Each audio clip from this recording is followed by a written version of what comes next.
Assalamualaikum warahmatullahi wabarakatuh, sahabat P-Network dimanapun berada. Salam petir, jeder. Ya, ini sibuk urusan P-Network aja. Ya, jadi semalam itu memang luar biasa bagi saya. Saya semangat lagi untuk berbicara P-Network. Gara-gara kawan saya yang luar biasa bisa beli apartemen dari main kripto. Dulunya saya tahu siapa beliau, apa pekerjaannya. Kami pun makan bersama sama dia, satu bungkus kongsi dua.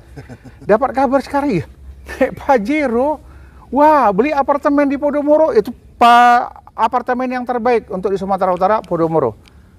Itu kontrak sewanya aja untuk 1 tahun itu 300 juta lebih sewanya. Karena tempatnya di kota strategis gitu. Dengan dia berbicara bermain kripto pengalaman 10 tahun saya menarik. Dan akhirnya saya ikut juga, kripto yang lain ikut. Terus dia pesankan ke saya, P-Network tolong dipertahankan. Kalau komunitasnya kompak, ini akan jadi. Apa betul Mas Darso gitu? Ya, saya melihatnya memang potensinya P-Network ini sangat besar ya. Besar sekali. Satu, kan ini ekosistemnya yang sudah terbangun sedemikian kuat dan solid lah, kalau saya mengatakan solid, dan negara-negara luar tuh benar-benar menyambutnya dengan sangat-sangat antusias. Sudah berapa tahun berjalan nih? Sekarang sih kalau perjalanannya sudah 4 tahun, Bah. 4 tahun ya? 4 tahun. Sudah cukup mateng lah ya. Matang, jadi kalau sudah. sistem aplikasi caranya udah siap dibuat mereka semua ya? Ya. Kalau menurut Mas Pri, ya, jatuh di harga berapa lah kira-kira pada saat peluncuran pertama? Kalau prediksi ya, Bah, kita kan begini, nilai sebuah koin kan itu kan ditentukan oleh komunitas. Iya. Nah, kan banyak di sebuah negara itu kan komunitasnya beda-beda, cara berpikirnya beda-beda, kebutuhan uangnya beda-beda, nilainya pun juga beda-beda kan. Iya. Nah, jadi ketika kita melihat angka yang sangat fantastis baru-baru ini, ada 6.400, ada 1.000, ada 3.100, besar. 314, ya kan 314, ada 100, bahkan ada 314.159 dolar kan gitu. Nah, kita nggak ambil pusing lah dengan harga-harga yang besar itu. Kalau misalnya di angka 314.000 dolar, ini kan 4,4 miliar nih kan. Ini kayaknya ya nggak mungkin sih sebenarnya gitu. Kalau ini terjadi, kebutuhannya sama, kayaknya kita ini sudah cocoknya hidupnya pun di Mars gitu kan gitu. Karena tuh sangat banyak sekali uangnya, payah nih. Kalau dibilang tidak mungkin, saya ada bertanya juga. Ethereum itu berapa awal nilainya? Ya, kalau Ethereum memang sih dari mulai 10.000 ya, itu sekarang mungkin 40-an juta gitu kan. Satu koin? Iya. Dari 10.000. Apa yang tak mungkin? Begitu dia listing, tapi dia kan 10.000 dulu. Iya. Kan gitu. Nah, ini kan kemarin digadang-gadang begitu listing 314.000 dolar gitu. 314 dolar. 314.000. 14.000.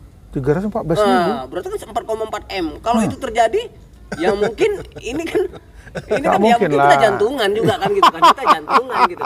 Punya satu koin saja kita sudah sultan kan gitu kan. Satu koin ya? Satu koin saja kan gitu. Nah, jadi cocoknya gitu, Pak ya. Cocoknya kalau misalnya contoh di Australia itu kan 100 dolar hanya untuk membeli 3 bungkus rokok dan kemudian 100 dolar. Satu gelas kopi kan itu. Nah, kalau kita 100 dolar mungkin udah bisa beli beras, beli ini, beli dan sebagainya kan gitu kan. Kebutuhan sebulan Ya. tertutupi lah ya. Nah, jadi kalau memang konsensus itu mendunia, ketika dipatokkan 1 dolar tidak berharga di Australia, tapi berharga di tempat kita kan gitu kan. Kalau misalnya 314 dolar misalnya di listing kan di mainnet kan. Kemudian Cina ya mungkin cocok 5 juta kan gitu kan. Sama kita juga ya cocok kali, kalau 5 juta kan banyak sekali. Tetapi juga itu kan masih sedikit juga di Amerika kan gitu. Tapi kalau saya memang harapannya 1.000 kan gitu. Oh gitu ya? 1.000. Nah, kalau sudah 1.000 kayaknya itu sudah pas sekali, satu koin 1.000. Karena begini. Semangat kali ya, bilang hawa semangat jadi. Karena begini, Bang. Kita sebenarnya belum mendalami ternyata koin Fi ini seberapa sebenarnya hak kita kan gitu. Karena kan di roadmap itu kan sudah jelas. Kalau misalnya kita menambang, kemudian kita harus punya yang namanya teman-teman ya kan, yang mungkin lulus KIC juga. Kalau mereka nggak lulus, ya koin kita juga nggak banyak kan gitu kan. Nah, jadi memang sudah dipatokkan oleh Core Team sendiri bahwa mungkin 100 miliar koin itu kan gitu kan, stok itu mungkin punya kita lebih sekarang ini gitu kan. Tapi mungkin nggak sampai nanti 100 miliar itu. Karena apa? Karena memang kayak saya mungkin ada 6.000 gitu ya kan. Tetapi mungkin yang masih maaf ceritanya yang udah di mainnet kan itu kan hanya sekitar 400-an saja kan gitu kan. Yang warna biru itu kan gitu kan. Nah, itulah yang nanti bisa ditransfer ke mainnet kan gitu kan. Kalau misalnya si listing, ya berarti ada 4.000 yang menunggu kan gitu.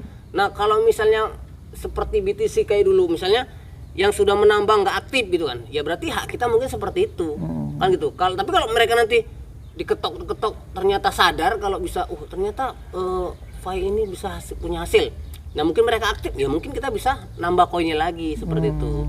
Nah, jadi suplainya itu tidak akan pernah berubah kalau batasnya. Memangnya nanti pada saat masanya setiap negara berubah berapa harganya?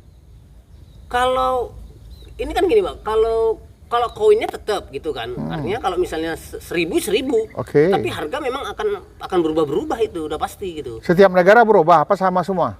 Enggak Bang. Satu harga? Nah, kalau saya pikir itu satu harga. Kalau kripto itu biasanya satu harga. Tetapi kalau alat barter kita tidak tahu. Nggak tahu ya. Nah, makanya ini apakah Pioneer ini kripto atau alat tukar? Kan ini yang kemarin kita.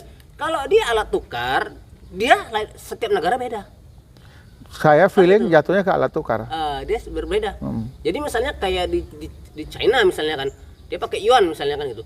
Begitu satu mobil mewah misalnya 1 juta yuan misalnya kan gitu kan. Nah itu tinggal mereka gitu. Tapi mungkin kalau satu pai di Indonesia beda lagi. Mungkin satu pai bisa hanya mungkin ya $100 misalnya ya kan kalau diduitkan gitu. Tapi kalau ditukarkan barang mungkin dengan harga mungkin sepeda motor ya mungkin 5-6 Tergantung gitu. pasar lah nanti. Itu kan kata Mas Puri, kita tanya dulu kata Mas Darso, gimana Mas Darso? Ya. Konsensus daripada negara Cina. Kalau Cina sangat menggebu-gebu ya. Cina itu sangat ya kalau mungkin kita menerjemahkannya mereka sangat ambisius dengan harga 300 sampai $14.000 sekian. Yaitu hak mereka, itu sah-sah saja. Bahwa yang kita bicarakan tadi terkait dengan sebenarnya Pi ini kripto, token atau uang kan gitu. Kalau saya lebih menekankan atau menegaskan kripto itu adalah uang. Karena kodratnya adalah uang, jadi dia sebagai alat barter. Itu dia ya. Jadi makanya ketika kita bicara tentang kalau nanti kita belanja di sana, apakah sama dengan di sini? Ya tergantung dari vendor-vendor lah yang menjual barang. Misalnya Pajero dihargai di sini 500 pi gitu kira gitu. Mungkin di Cina cuma 5 pi bisa saja. Ya, benar. Itu dia. Ya, itu kan tergantung. Walaupun kita di Indonesia, tapi kalau kita main ke sana kita belanjakan di sana, berarti harganya ikut yang di sana ya. Ikut yang sana. Berarti Berarti kita borongnya di sana. Mudah-mudahan lah. Itu ya. dia. Ini semangat saya makin menggebu-gebu, udah nggak kebayang lagi ya. Tapi menurut saya suhu kita lah yang paling banyak koinnya ya. Nggak kebayang oleh kita, saya takut akan beli pulau lah nanti ini. Ya.